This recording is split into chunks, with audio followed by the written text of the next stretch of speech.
Greetings. Welcome to the ONTIC Protective Intelligence Podcast. I'm Chuck Randolph, ONTIC's Chief Security Officer. From 30 years as a military officer and over 25 transforming corporate security teams to function beyond their traditional roles, protection, risk management, and threat mitigation have been front and center throughout my career. This podcast series will explore the turbulent world of risk, security, and protective strategies through conversations with leaders and innovators in the field.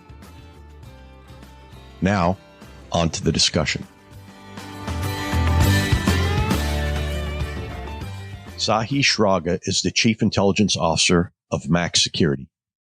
He is a former lieutenant colonel from the Israeli Intelligence Services. Tzahi spent 30 years in service, gaining vast experience in the field of operational intelligence. His deep expertise in strategic, risk, and counter-terrorism analysis and intelligence collection has helped businesses and organizations understand how to utilize intelligence to enable decision-making, inform business continuity operations, and protect people and assets in a constantly changing risk environment. Tzahi, welcome to ONTIC's Protective Intelligence Podcast. Thank you. It's a pleasure being here. I know it's a busy time, and I don't mean any tongue-in-cheek in that, but you're very busy. Max Security is very busy. Everyone you know is very busy, so it's not lost on me that asking for some time and taking time out to discuss this topic for the listeners is a bit consuming. So again, I appreciate that. You're very welcome. Yeah, let's get right into it. You are the Chief Intelligence Officer for Max Security. Tzahi, I also know you're a retired lieutenant colonel in the Israeli Defense Forces. Can you give us just a quick background for those who may not know you or may not have come across you at GSX or one of the other big conferences? Yeah, so I spent 30 years in the military, all of which in the intel business. Did every type of intel, from SIGINT to VISINT to UMINT, research and analysis.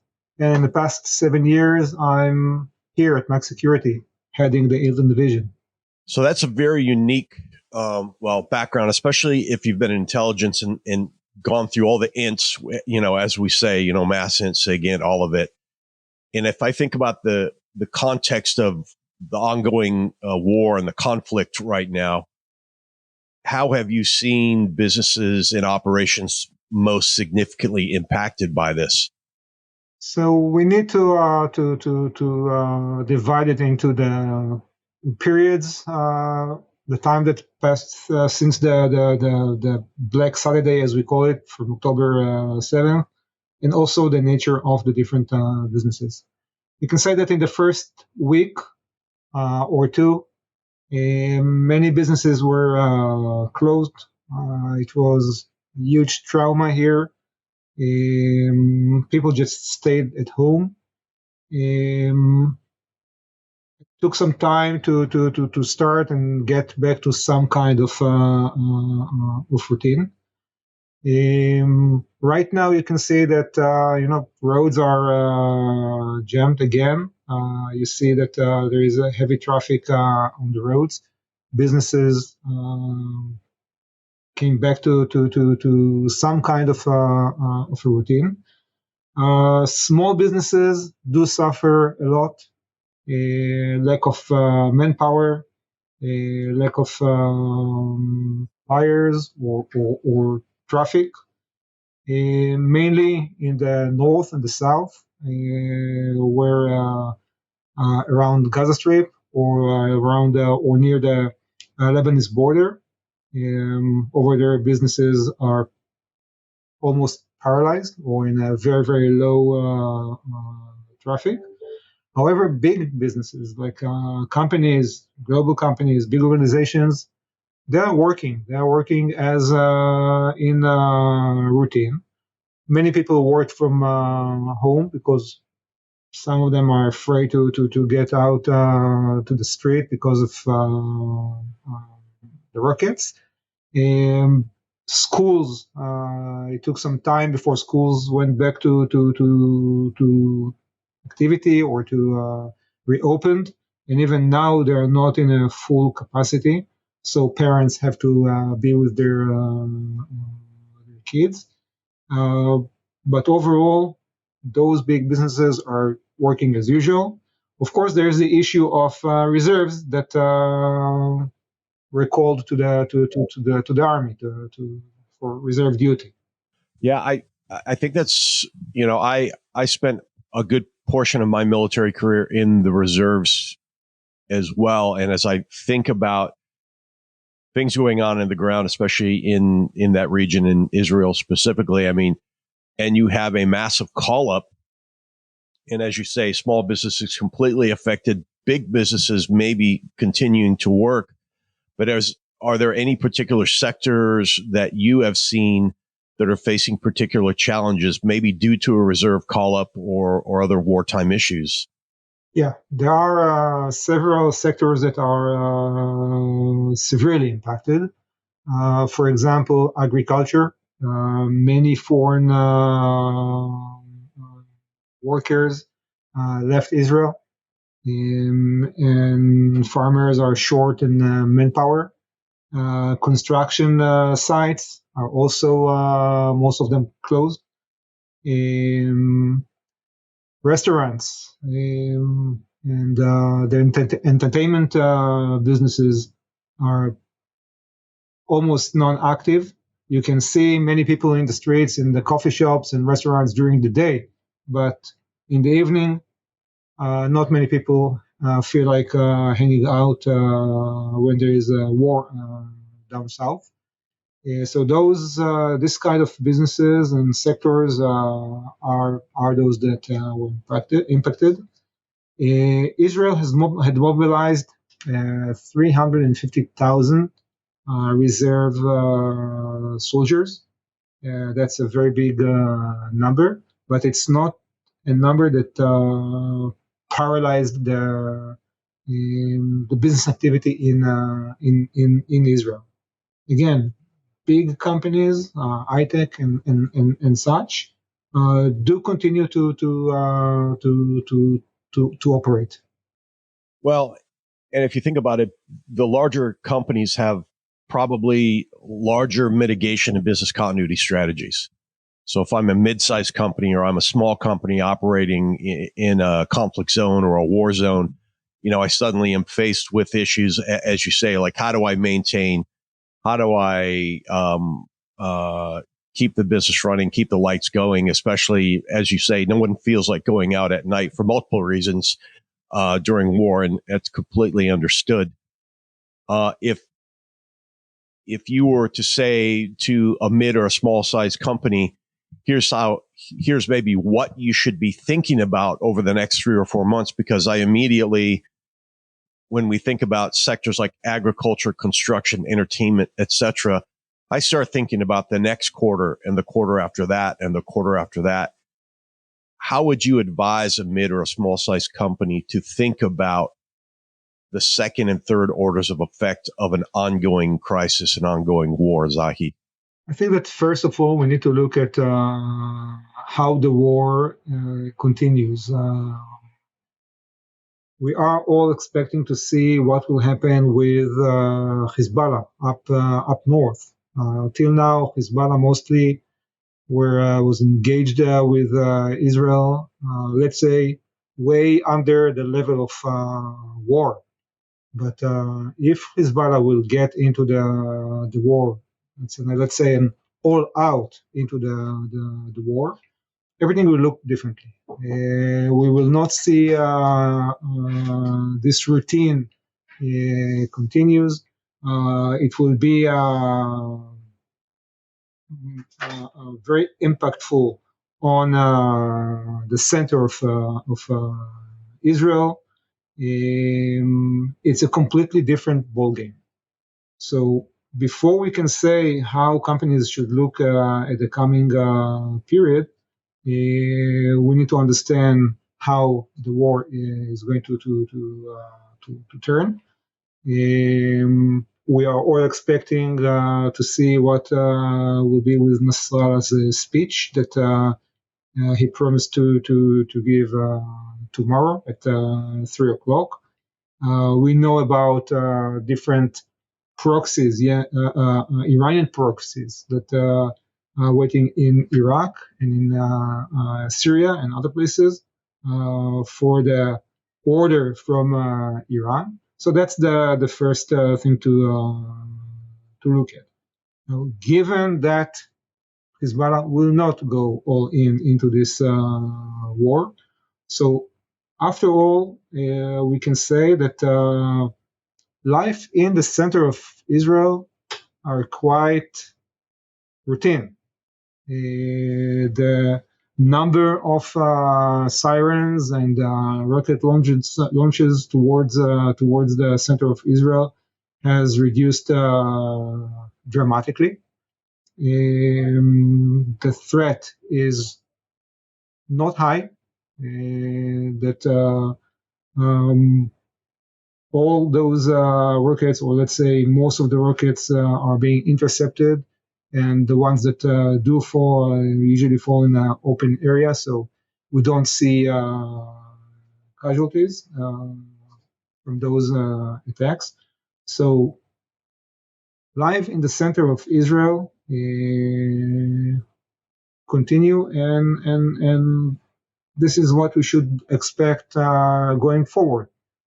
If Hezbollah gets into the war, then we're going to see here quite a busy and dangerous time. Hopefully, it will be short. Nobody wants to have a long war with Hezbollah, not Israel nor Hezbollah, because of the destruction to both sides. Yeah, so I think this is what we can look at for the coming month. 3 months from now, I think all of it will be over. Hopefully, everything will be over. Yeah, that's interesting. I'm always a fan of playing out scenarios, especially in terms of continuity for businesses. And these two scenarios strike me as ones that if I'm in business, I'm a leader, or I'm a security leader, I'm thinking out, like, what are my plans around an action where war footing becomes more so and we become more entrenched in the conflict, or there's an attempt to move back to more of a détente between sides, and business goes to normal. It strikes me, everyone I know from Israel is highly resilient, and you can see that, bleeding through the people, bleeding through the companies, bleeding through the activities. I mean, what are the lessons learned for a business in this, Tzahi, in terms of resilience? Well, first of all, the let's say early preparations, being prepared, do all those preparations way before the crisis starts. And it's hard to believe, but even today and yesterday, we have conversations and meetings with companies that didn't take any measure and only remembered that to do so only now, when things are, when the reality hits them. So early preparation is the key lesson learned that we need to look at. And I'm talking about having the right BCPs. I'm talking about the right evacuation plans. I'm talking about awareness training to the employees. Employees that did not expect to see and to experience what happened. Where is the next shelter? What do I do when I hear red alert siren, and so on.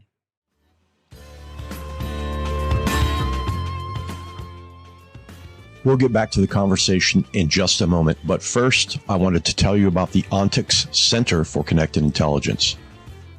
In the world of safety, security, and protection, we know that gathering and sharing information is crucial. That is why we created the ONTIX Center for Connected Intelligence. The center is a hub for the ongoing exchange of security strategies and best practices, insights on current and past trends, and sharing valuable learnings through expert discussion and analysis. It's made up of seasoned experts with decades of experience across a wide range of disciplines. To find blogs, podcasts, webinars, white papers, and more, check out the center by visiting ontic.co/center.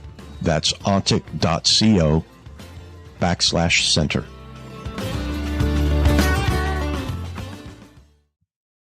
Tzahi, let me ask you a quick question in this.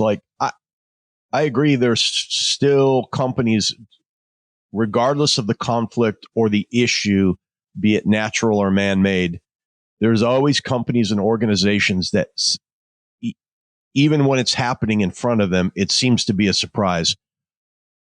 What is it that holds companies back from doing mitigation up front, getting upstream, as I think author Dan Heath wrote a book about being upstream? I mean, what prevents these companies, what prevents organizations from being upstream in the beginning? Why is there always this, we're catching up with the issue? I can point at two main reasons. One, and it's the simple one, is that money. They don't want to spend money because having the right plans and having the right resources reserved for such occasions, and doing all those risk and threat vulnerability assessments and so on, it's all money. It's cost. And companies many times do their calculation, decide not to spend this money, but then they spend much, much more because they have to take, emergency services. Another reason that I see many times is that companies think that they have the right resources and they think that they did the right measures and the right preparations, but they don't. Sometimes they don't consult with experts. Sometimes they just rely on old plans. They don't check them. We all know it from the military. You have a plan that's somewhere in a drawer, and you don't look at it ever. But when you have an operation, you have to recheck it and you have to go through it and see that it's still valid. So they don't do it, and then they're being surprised. No, I think you're absolutely right on both parts. One, the resource, many either, like you said, they lack the resource, or they have the resources, but they're willing to roll the dice because they want to spend that resources on something else. And then perhaps as they continue to do business planning, they don't come back and look at those plans or those resource lacks and say, hey, let's go and spend some money or spend some resources here that we didn't before. And then I think you're right, or we put something together, but we don't pressure test it. I think it's going to work, but in reality, it doesn't survive first contact. And then as a result, it all goes terrible and we end up spending more money and it's far more costly. I mean, I think those are two age-old continuity and risk strategies that you hear time and time again, but organizations continue, some, not all, continue to fail that test. But what about those that get it right? What do you see and what elements do you see where companies who get it right from right out of the gate are doing? Those companies that do it right and did the right preparation and reacted fast enough. First of all, you see that there is less pressure. They don't have to find and to struggle for emergency responses and for from dull resources that are just now in the market. Let's call it like that, in the security market in Israel, because of course everybody already took the vehicles and everybody already took the guards and everybody already reserved rooms somewhere for evacuation to more quiet places. So companies that did manage or did the right preparations, they are much more relaxed, and more of that, they are able to maintain their business continuity because they have the right solutions and the right resources. Tzahi, let me ask you a question. As an old intelligence professional and practitioner and analyst, how does intelligence, in particular, how should we think about intelligence from a corporate point of view to help these challenges and to maintain continuity and help make some forecasting around our issues that our companies might face? I think that Intel, the most important, let's say, contribution is that it's a very, very good decision-making tool or supporting decision-making. When you use Intel, you can take much more calculated, you can take better decisions. It's not only relying on feeling or relying on experience or it's already going beyond. It's understanding deeper the environment, understanding deeper the issues that you are facing. It could be threats. It could also be information about business activity. It could be about and all the types of intel that we deal with. You actually make me think of a follow-on right there, which is, you clearly have dealt with military intelligence, as have I, and we both dealt with, like, say, national security type intelligence. How should we consider that compared to, say, how we should consider corporate risk intelligence? So we have a lot of people probably listening in, people that are former government, former military, former law enforcement, soldiers, and many in the corporate space.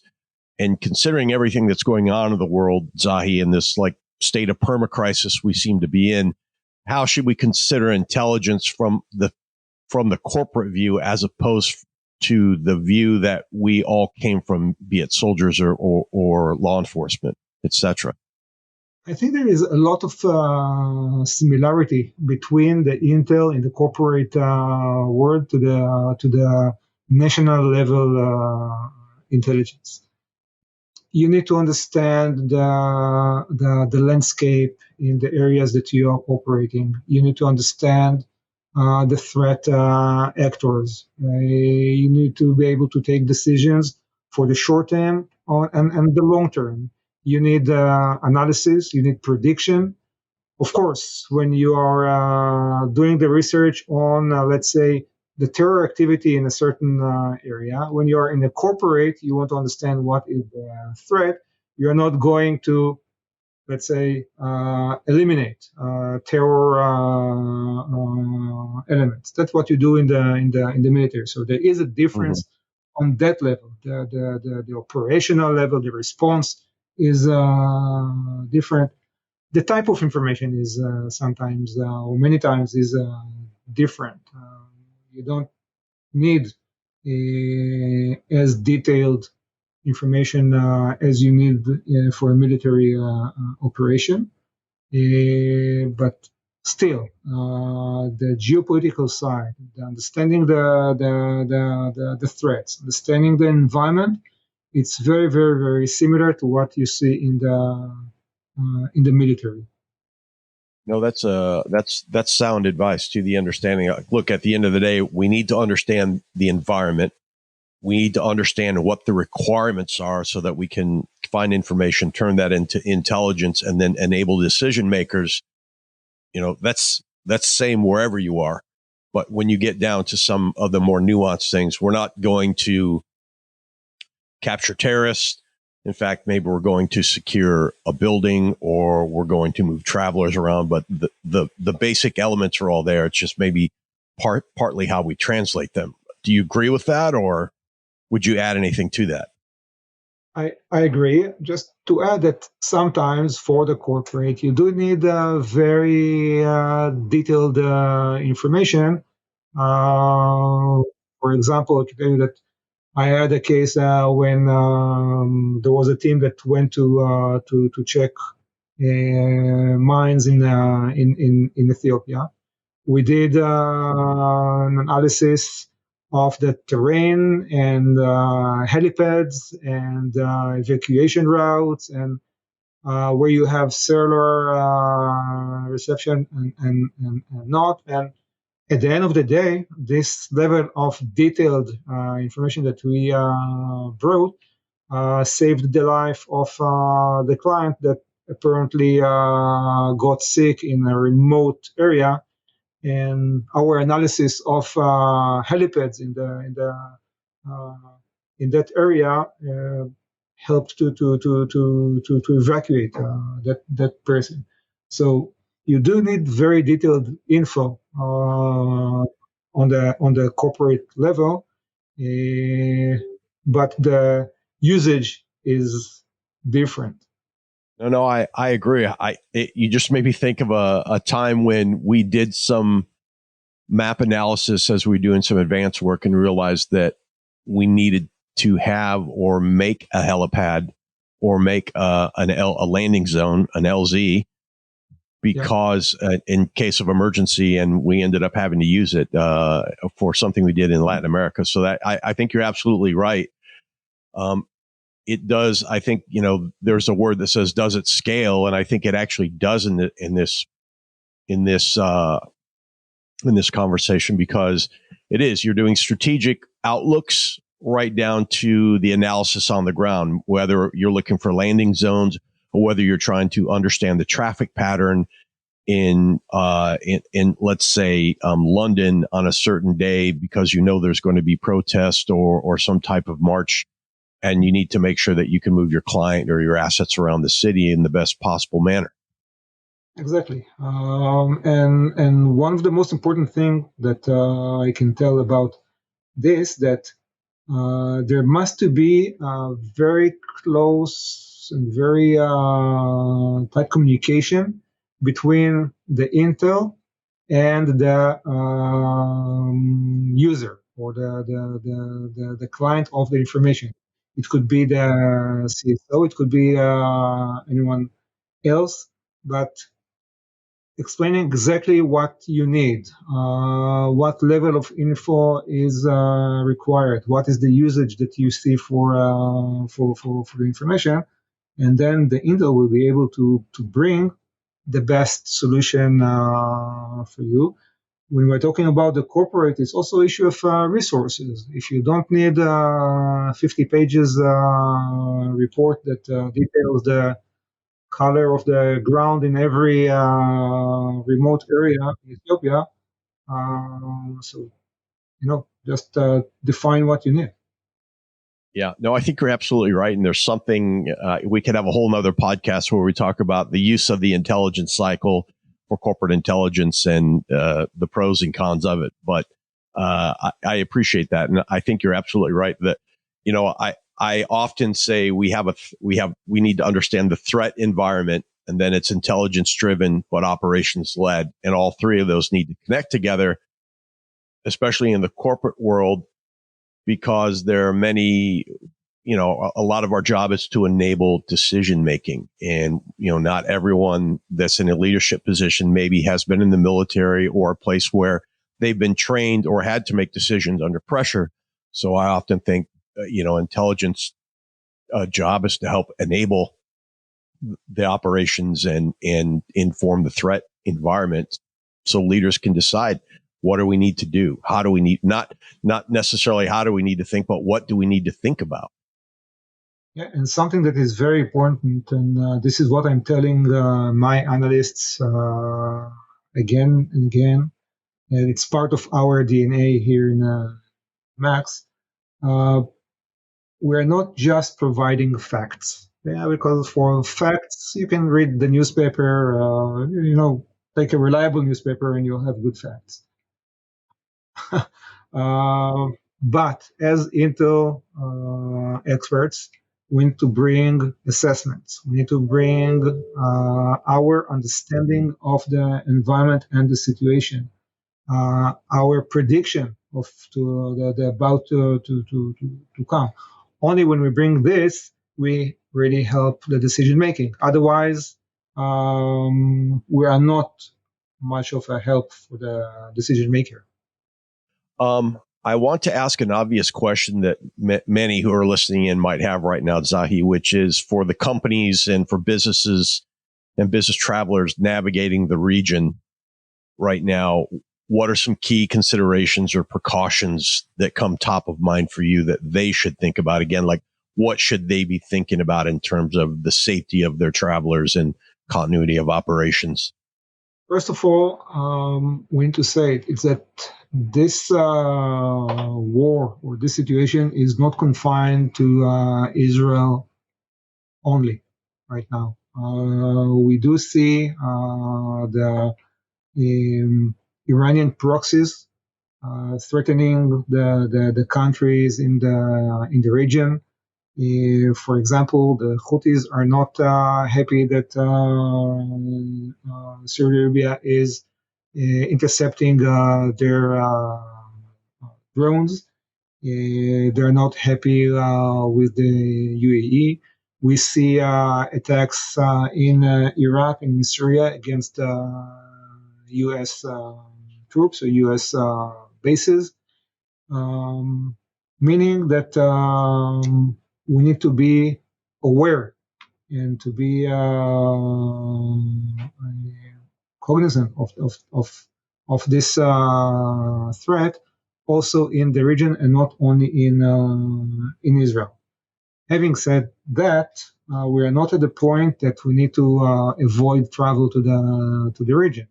So I do think that right now you don't need to, you shouldn't travel to Lebanon, and I would wait a few days before I travel to Israel. But to other countries in the region, like UAE and Saudi Arabia and Egypt, you can travel. You need to be aware of the situation. You need to instruct or to explain your travelers to avoid unnecessary conversations about the situation. You never know who you're talking with. Someone can just, in a matter of, blink to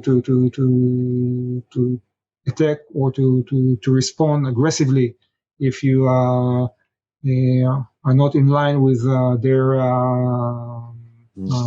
views.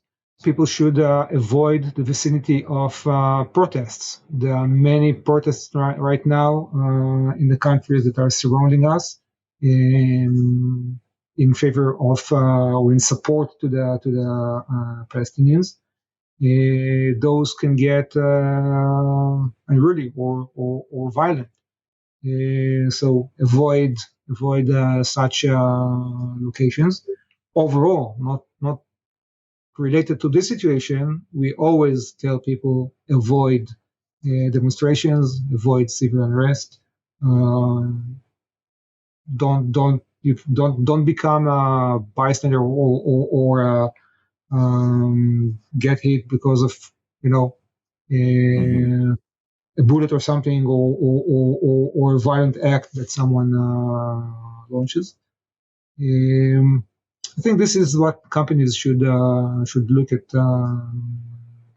right now. I think that's all sound advice from someone who clearly has some understanding and knowledge of the region. Tzahi, I appreciate you taking time to talk to us, and I wish, as always, good fortune, and my thoughts remain with you and all the folks at Max and everyone affected by this. And thank you, sir, for being on the OnTick Protective Intelligence podcast. Thank you very much for having me today.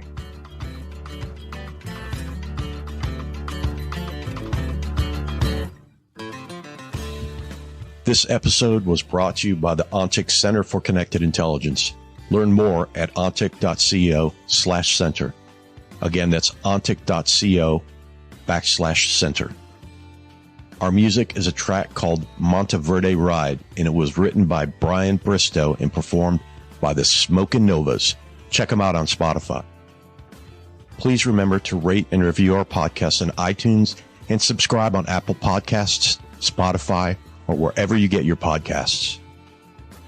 If you have questions, we'd love to hear them. You can reach us at podcast@ontic.co or visit ontic.co/center for more information. Thanks for listening.